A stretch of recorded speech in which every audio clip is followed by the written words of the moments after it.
ಇನ್ನು ದೆಹಲಿಯ ಬಿಜೆಪಿ ಕೇಂದ್ರ ಕಚೇರಿಯಲ್ಲಿ ಈಗಷ್ಟೇ ನರೇಂದ್ರ ಮೋದಿ ಅವರು ಕೂಡ ಮಾತನಾಡ್ತಾ ಇದ್ದಾರೆ. ಬನ್ನಿ ನೋಡೋಣ. कल और परसों 20 और 21 सितंबर को हम सबने एक नया इतिहास बनते देखा है और हम सबका सौभाग्य है कि इतिहास बनाने का अवसर कोटि कोटि जनों ने हमें दिया है. आने वाली अनेकों पीढ़ियों तक इस निर्णय की चर्चा होगी, इस दिवस की चर्चा होगी.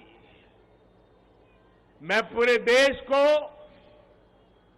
नारी शक्ति बंधन अधिनियम संसद के दोनों सदनों में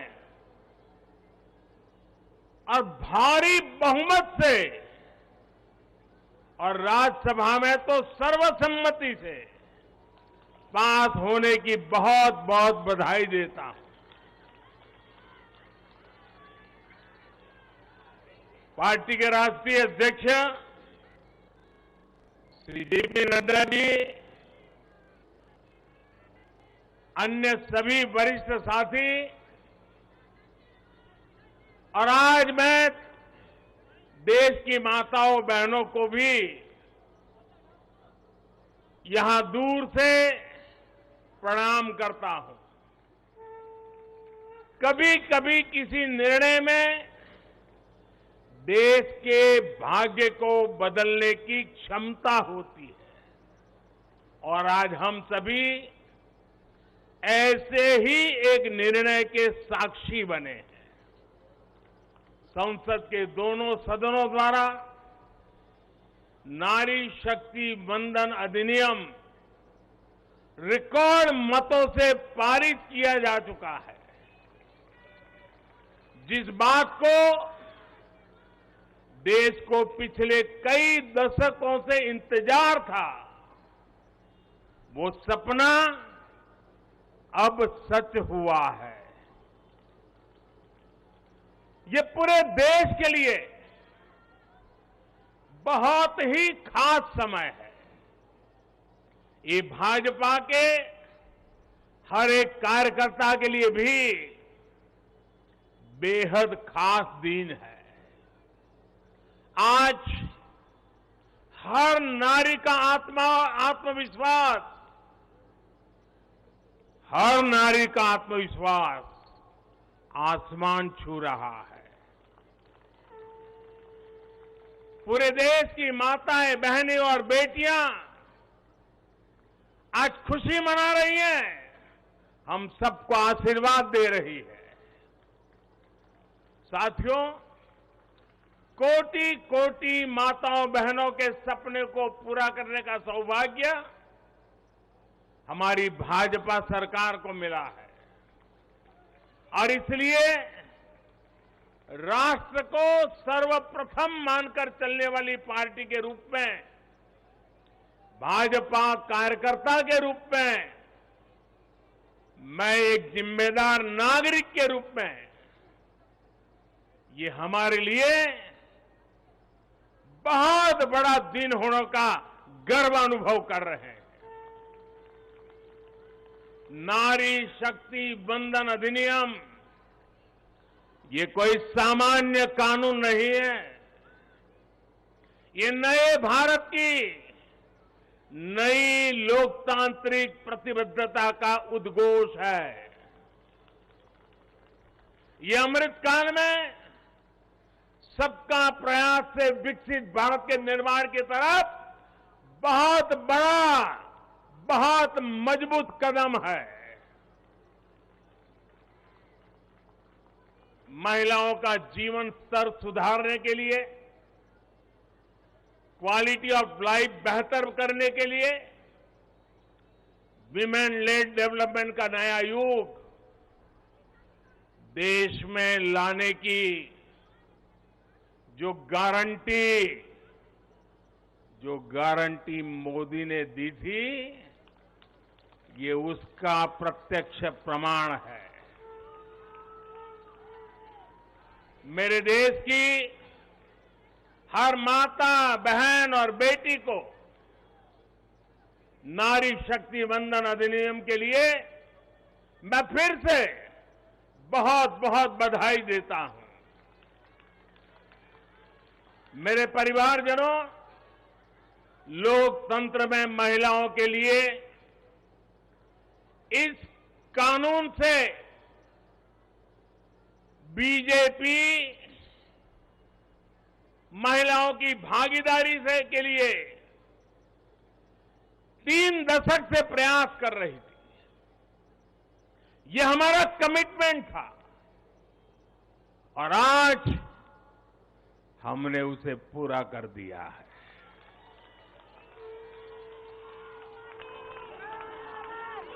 महिला आरक्षण सुनिश्चित कराने वाले इस कानून की राह में तरह तरह की बाधाएं थी, दशकों पुराने अड़ंगे थे, लेकिन जब नीयत पवित्र होती है, प्रयासों में पारदर्शिता होती है, तो परेशानियों को पार करके भी परिणाम लाती है। ये भी अपने आप में एक रिकॉर्ड है कि इस कानून को सदन में इतना व्यापक समर्थन मिला। नए संसद भवन में पक्ष विपक्ष की सीमाओं से ऊपर उठकर करीब करीब सबने इसके पक्ष में वोट दिया। मैं इसके लिए सभी राजनीतिक दलों का और सभी सांसद साथियों का भी अभिनंदन करता हूं। मेरे परिवारजनों, भारत को विकसित बनाने के लिए आज भारत की नारी शक्ति को खुला आसमान देने का ये अवसर है। आज देश माताओं, बहनों, बेटियों के सामने आने वाली हर अड़चन को दूर कर रहा है। इसी सोच के साथ बीते 9 वर्षों में हमने माताओं, बहनों से जुड़ी हर बंदिशों को तोड़ने का प्रयास किया है। हमारी सरकार ने एक के बाद एक ऐसी योजनाएं बनाई हैं, ऐसे कार्यक्रम शुरू किए हैं जिससे हमारी बहनों को सम्मान, सुविधा, सुरक्षा और समृद्धि का जीवन मिले। हमने बहनों, बेटियों के जीवन चक्र से जुड़ी हर समस्या को दूर करने पर पूरी गंभीरता से ध्यान दिया है। गर्भावस्था के दौरान शिशु को पौष्टिक खाना मिले, इसके लिए हमने मातृ वंदना योजना चलाई। महिलाओं के बैंक खाते में पैसे भेजने शुरू किए। माता मृत्यु को रोकने के लिए, नवजात बच्चों की रक्षा के लिए हमने शिशु का जन्म अस्पताल में ही कराने का बहुत बड़ा अभियान चलाया। बेटी को कोख में ही न समाप्त कर दिया जाए, इसके लिए हमने बेटी बचाओ बेटी पढ़ाओ जैसे जन आंदोलन भी शुरू किए। आज वर्षों बाद देश में जनसंख्या के आधार पर महिला पुरुष के अनुपात में सुधार आया है। इसी तरह शौचालय न होने की वजह से बेटियां स्कूल न छोड़े, इसके लिए हमने करोड़ों शौचालय बनाए। बेटी की शिक्षा जारी रहे, इसके लिए हमने सुकन्या समृद्धि योजना में ज्यादा ब्याज का प्रावधान किया। बेटी को रसोई में लकड़ी का धुआं ना सहना पड़े, इसके लिए उज्ज्वला का गैस कनेक्शन दिया। बेटी को पानी के इंतजाम में परेशान होना न पड़े, इसके लिए हमने हर घर पाइप से पानी देने की योजना शुरू की। मेरे परिवारजनों, हर मां बाप का सपना होता है कि उसकी प्यारी बेटी बिना बाधा के जीवन बिताए, जीवन में आगे बढ़े। एक परिवार के सदस्य की तरह हमारी सरकार ने बेटी के हर सुख की चिंता की है, हर बाधा दूर करने की कोशिश की है। बेटी को अंधेरे में न रहना पड़े, इसके लिए हमने सौभाग्य योजना से मुफ्त बिजली कनेक्शन दिया। बेटी पैसे की कमी की वजह से अपनी बीमारी छिपाए नहीं, इसलिए हमने उसे 5 लाख रुपए तक के मुफ्त इलाज की सुविधा दी। बेटी की या घर की संपत्ति पर भी अधिकार हो, इसके लिए पीएम आवास के घरों में उसे संयुक्त भागीदारी दी। गृहिणी को अपनी बचत अनाज के डिब्बे में ना रखनी पड़े, इसके लिए जनधन योजना के तहत करोड़ों महिलाओं के बैंक खाते खोले। मेरे परिवारजनों, बेटी रोजगार कर सके, स्वरोजगार कर सके, इसके लिए हमने बिना गारंटी मांगे लोन देने वाली मुद्रा योजना शुरू की। वो मां बनने के बाद भी अपनी नौकरी जारी रख सके, इसके लिए हमने मातृत्व अवकाश में वृद्धि की। बेटी अगर सैनिक स्कूल जाना चाहती है तो उसके लिए हमने सैनिक स्कूल के द्वार खोल दिए। बेटी अगर सेना में अफसर बनना चाहती है तो हमने तीनों सेनाओं में बेटियों के लिए नए रास्ते बना दिए। गांव की बहनों को कमाई के अवसर मिले, इसके लिए हमने 9 करोड़ से ज्यादा बहनों तक सेल्फ हेल्प ग्रुप का विस्तार किया और उन्हें मिलने वाली सहायता को भी बढ़ाया। इस साल लाल किले से मैंने देश में 2 करोड़ लखपति दीदी बनाने और सेल्फ हेल्प ग्रुप की महिलाओं को ड्रोन देने की योजना का भी ऐलान किया है। साथियों, सामाजिक स्तर पर भी 3 तलाक जैसी जिन कुरीतियों के कारण महिलाओं पर अत्याचार होते थे, हमने कानून बनाकर उन्हें रोका है। हमारी करोड़ों मुस्लिम बहनों को आज 3 तलाक की अमानवीय प्रथा से सुरक्षा मिली है। वो महिलाएं भी अब अपने अधिकारों के लिए आगे आ रही है।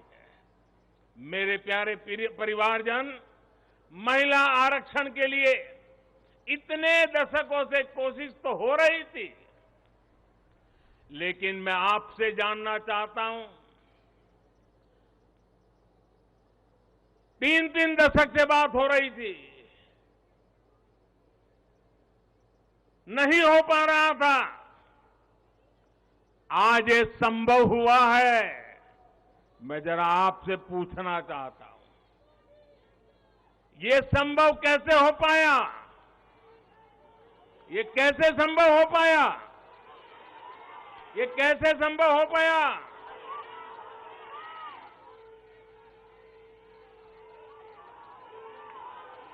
कैसे संभव हो पाया?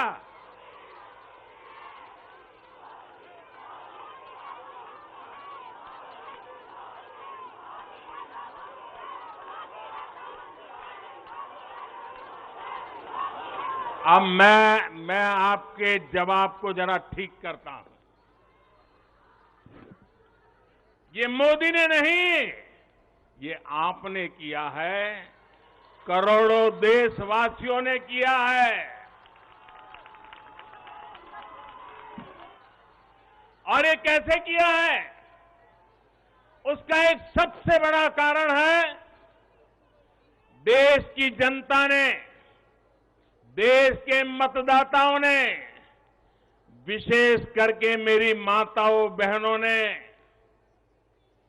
वोट देकर के एक पूर्ण बहुमत वाली मजबूत और स्थिर बनाई सरकार बनाई और उसी का कारण है आपने जो सरकार को मजबूती दी, आपने जो सरकार को बहुमत दिया, उसी की ताकत है कि आज ये सरकार फैसले भी ले पा रही है और संसद में जाकर के 30 साल से लटके हुए काम को भी पूरा कर पा रही है। और इसलिए दोनों सदनों में इस प्रकार से पास होना इस बात का साक्षी है कि पूर्ण बहुमत वाली स्थिर सरकार होती है तो देश कैसे बड़े फैसले लेता है, कैसे पड़ावों को पार करता है। जब देश में पूर्ण बहुमत वाली सरकार आई तो इतना बड़ा काम हो पाया। हमने महिला हित में हर स्तर पर फैसले लिए, किसी के राजनीतिक स्वार्थ को महिला आरक्षण के सामने दीवार नहीं बनने दिया। जबकि इससे पहले जब भी ये बिल संसद में आए, लीपापोती हुई, सिर्फ नाम दर्ज कराएगी ये, निष्ठापूर्वक कभी प्रयास नहीं हुआ और बवाल हुई, नारी का अपमान करने का भी प्रयास किया गया। मैं तो कल भी, सबने वोट तो दिया, लेकिन कुछ लोगों को इसमें तकलीफ थी कि नारी शक्ति वंदना शब्द क्यों लाए हो। क्या इस देश की नारी को वंदन करना चाहिए कि नहीं करना चाहिए? क्या माताओं बहनों को प्रणाम करना चाहिए कि नहीं बहना चाहिए? क्या माताओं बहनों का गौरव सम्मान बनाना चाहिए कि नहीं बनाना चाहिए? क्या हम पुरुषों को इतना अहंकार आ जाए, हमारी राजनीतिक विचारधारा को इतना अहंकार आ जाए कि हम नारी शक्ति की वंदना शब्द का प्रयोग करें तो भी किसी के पेट में चूहे दौड़ने लग जाएं? लेकिन अब आप जब देश में पूर्ण बहुमत की स्थिर सरकार है तो महिला आरक्षण बिल, नारी शक्ति वंदन अधिनियम एक सच्चाई बन गया है। इस कानून ने फिर साबित किया है कि देश को आगे ले जाने के लिए, इस कानून ने सिद्ध कर दिया है, देश को आगे ले जाने के लिए पूर्ण बहुमत वाली सरकार, मजबूत सरकार, निर्णायक सरकार, ये बहुत ही आवश्यक है। मेरे परिवारजनों, मैं लगातार महिलाओं को आगे बढ़ाने की बात करता हूं, उनके विकास को केंद्र में रखकर नीतियों की बात करता हूं। ऐसा इसलिए क्योंकि मैंने महिलाओं के नेतृत्व को, उनके सामर्थ्य को, उनकी रिजल्ट देने की काबिलियत को देखा है। मैं वर्षों तक गुजरात में मुख्यमंत्री रहा। मेरे अपने अनुभव है कि जब मातृशक्ति को काम मिलता है तो कैसे परिणाम देती है। हमने गुजरात में समृद्ध ग्राम की योजना बनाई थी और उसमें एक विशेषता थी कि जहां पर गांव के प्रधान के रूप में महिला के लिए आरक्षण है, वो सीट रिजर्व है, अगर उस गांव के सब लोग मिलकर के निर्विरोध उसको चुनते हैं और सभी पुरुष अपने आप को विड्रॉ करके सारे मेंबर महिला, 100% महिला मेंबर, उनको मैं समरस ग्राम पंचायत कहता था। और गुजरात में हजारों ऐसी पंचायतें बनी थी जिसमें एक भी पुरुष सदस्य नहीं था, 100% महिला सदस्य थी और उत्तम से उत्तम विकास के काम उन्होंने करके दिखाया था। साथियों, महिलाओं की शक्ति, उनकी सोच क्या होती है, इसके मेरे पास अनेक उदाहरण हैं। गुजरात में तो मैंने बार बार इस सामर्थ्य को देखा था। मैं नया नया मुख्यमंत्री बना था, तो एक गांव की महिलाओं ने मेरा समय मांगा। वो गांव के चुने हुए लोग थे, तो बोले सब महिलाएं मिलना चाहती हैं। तो मैंने कहा भाई मैं नया था, अभी तो मुझे 6 महीने भी नहीं हुए थे। तो मैंने कहा काम क्या है, आप ग्रामीण विकास मंत्रालय को मिलिए, फलाने को मिलिए। नहीं बोले साहब उनका तो आग्रह है, वो आपको मिलना चाहते हैं। वो गांव की माताएं बहनें थी। मैंने कहा अच्छा भाई एक दिन बुला लेना, मैं मिल लूंगा। वो मिलने आई, 8-10 महिलाएं थी, और उसमें सबसे ज्यादा पढ़ी लिखी जो बहन थी वो शायद 7वीं 8वीं कक्षा तक पढ़ी लिखी थी।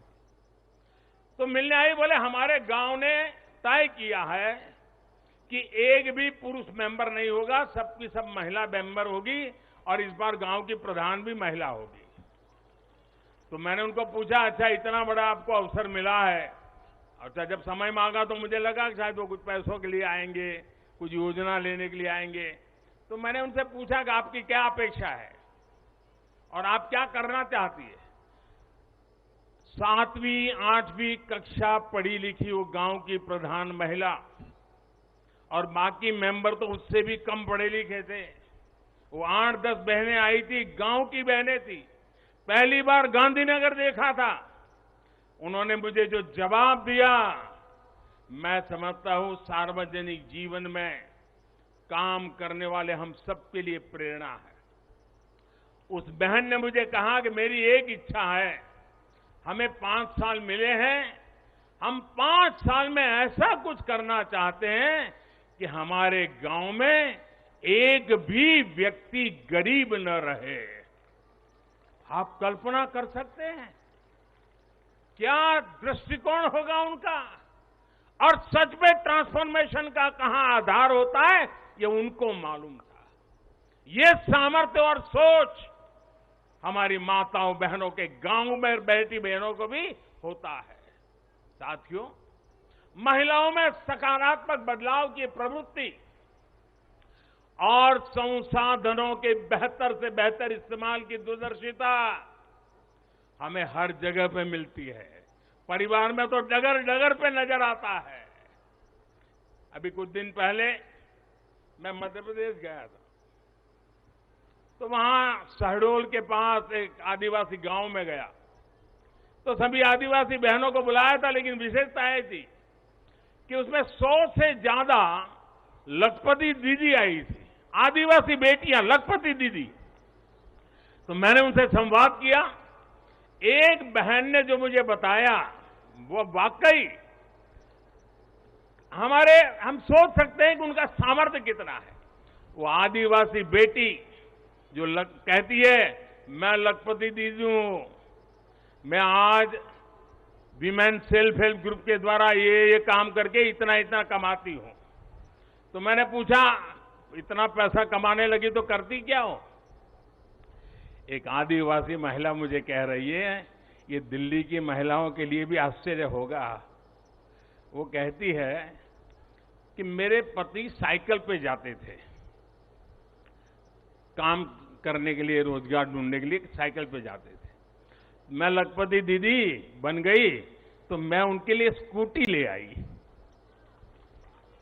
देखिए आत्मविश्वास। वो कह रही है मैं मेरे पति के लिए स्कूटी ले आई। फिर बोले मुझे पता चला कि मुझे बैंक से लोन मिल सकती है, तो मैंने सोचा कि मैं लोन से ट्रैक्टर ले लूं। बोले मैंने लोन से ट्रैक्टर लिया और मेरे पति को स्कूटी लेकर के मैंने उनको बदले में ट्रैक्टर दे दिया, और मेरे पति ट्रैक्टर लेकर के अगल बगल के गांव में खेती के लिए लोगों की सेवा के लिए जाते हैं और कमाई करते हैं। और बोले अब तो मेरी स्थिति है कि मैं कुछ ही महीनों में वो ट्रैक्टर की लोन भी वापस कर दूंगी। यानी एक मेरी आदिवासी बहन लखपति दीदी की क्या विजन होता है, कल्पना होती है। अभी 1-2 महीने पहले मैं उनसे बात करके आया। साथियों, मुझे कहना यही है कि नारी शक्ति मंदन अधिनियम देश के भाग्य को बदलने का काम करेगा, और उसके पीछे मेरा जो ये अनुभव है, इसके कारण मेरा विश्वास अनेक गुना बढ़ गया है। नारी जब कोई भी जिम्मेदारी संभालती है तो उस संकल्प को सिद्ध तक ले जाने के लिए वो जी जान से जुड़ जाती है। इस कानून का सबसे बड़ा लाभ ये होगा कि ये कानून देश की नारी शक्ति में बहुत बड़ा विश्वास पैदा करेगा। देश के लिए काम करने का जज्बा, भारत को आगे बढ़ाने की जो शक्ति है वो कई गुना बढ़ जाएगी। आप गुजरात के डेयरी उद्योग को मैं भली बात ही जानता हूं। ये अमूल वगैरह इतने बड़े बड़े नाम सुनते हैं ना, उसके मूल में सभी महिलाएं हैं जो पशुपालन का काम करती है, दूध के व्यापार का काम करती है, और आज डेयरी को अरबों खरबों का व्यापार उन्होंने बना दिया है। हम लोग लिज्जत पापड़ जानते हैं, आदिवासी महिलाओं ने शुरू किया हुआ प्रकल्प आज मल्टीनेशनल कंपनियों को टक्कर मारने वाला लिज्जत पापड़, ये हमारी नारी शक्ति का परिचय देता है। ऐसा हर राज्य में आपको मिलेगा। उनका ये जो कौशल है, सामर्थ्य है, जो भगवान ने उनको नैसर्गिक गुण दिया हुआ है, वे कभी भी खराब क्वालिटी को स्वीकार नहीं करते हैं। हो सके उतना अच्छा करना, अच्छे ढंग से करना, ये सामर्थ्य होता है। और ये शक्ति जब राष्ट्र निर्माण में सक्रिय होती है तब राष्ट्र कितना आगे बढ़ सकता है, इसका हम अंदाज लगा सकते हैं। महिलाओं के इसी कौशल का, उनकी लीडरशिप का उपयोग अब आने वाले दिनों में देश को होने वाला है। हमारी संसद में भी नारी शक्ति का महत्व दिखा है। सारे दलों को इस बिल का समर्थन करना पड़ा है। आप मान लीजिए यही लोग हैं जो पहले बिल फाड़ा करते थे, आज उनको बिल को समर्थन करना क्यों पड़ा? क्योंकि देश भर में पिछले 10 साल में महिला एक शक्ति बनकर के उभरी है, और हमने संसद में पहुंचने से पहले देश में सामर्थ्य जुटा दिया ताकि संसद में कोई हिल न पाए। इसका पूरा प्रबंध करके हम सदन में गए। ये आप ही के सामर्थ्य पर भरोसा करके मैं गया था, ये आप ही की शक्ति पे भरोसा करके मैं गया था, और आपकी शक्ति ने रंग दिखा दिया कि सभी राजनीतिक दलों को इस काम में जुड़ना पड़ा। मेरे परिवारजनों, आज परिवार से लेकर पंचायत तक, इकोनॉमी से लेकर एजुकेशन और एंटरप्रेन्योरशिप तक हमारी बहन बेटियां हर क्षेत्र में अभूतपूर्व काम कर रही है। भारत को चांद तक पहुंचाने में महिलाओं की बहुत बड़ी भूमिका रही है। आज हमारे स्टार्टअप्स हो, सेल्फ हेल्प ग्रुप्स हो, या स्वच्छता जैसे सामाजिक अभियान हो, महिलाओं की भागीदारी और भूमिका देश की ताकत बन रही है। देश ने संकल्प लिया है कि जब हम आजादी के 100 वर्ष पूरे करें तब तक हम भारत को विकसित बना करके ही रहेंगे, एक डेवलप कंट्री बना करके रहेंगे।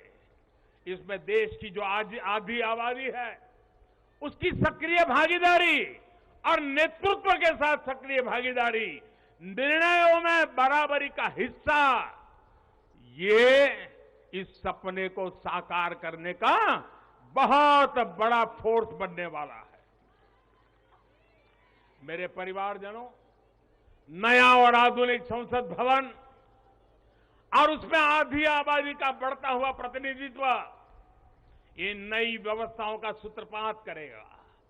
मुझे विश्वास है कि देश की नारी शक्ति नई और स्वस्थ संसदीय परंपराओं का भी सृजन करेगी। और इसी विश्वास के साथ आप सब इतनी बड़ी तादाद में आकर के मुझे आशीर्वाद दिए।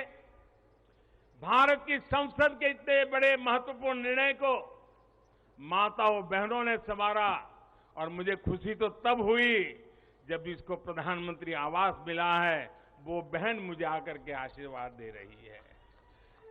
जिसको उज्ज्वला का गैस मिला है, वो झुग्गी झोपड़ी में जिंदगी गुजारा कर चुकी बहन मुझे आशीर्वाद दे रही है, तब मेरा पक्का विश्वास और मजबूत हो जाता है। और इसलिए मैं फिर एक बार आप सबको अनेक शुभकामनाएं देता हूं।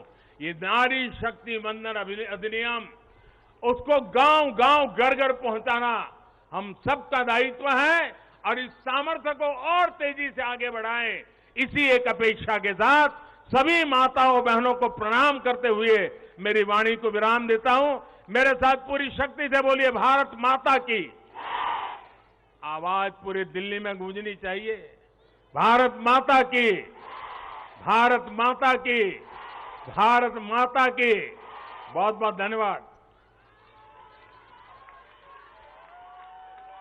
बहुत बहुत धन्यवाद माननीय प्रधानमंत्री जी। हम पुनः अभिनंदन करें कि उन्होंने हमारे आमंत्रण को स्वीकार करे और हमारे बीच में वो उपस्थित हुए। धन्यवाद धन्यवाद धन्यवाद धन्यवाद। श्री नरेंद्र मोदी, श्री नरेंद्र मोदी, धन्यवाद धन्यवाद धन्यवाद धन्यवाद। श्री नरेंद्र मोदी, श्री नरेंद्र मोदी। मोदी है तो, मोदी है तो, मोदी है तो। धन्यवाद धन्यवाद धन्यवाद धन्यवाद।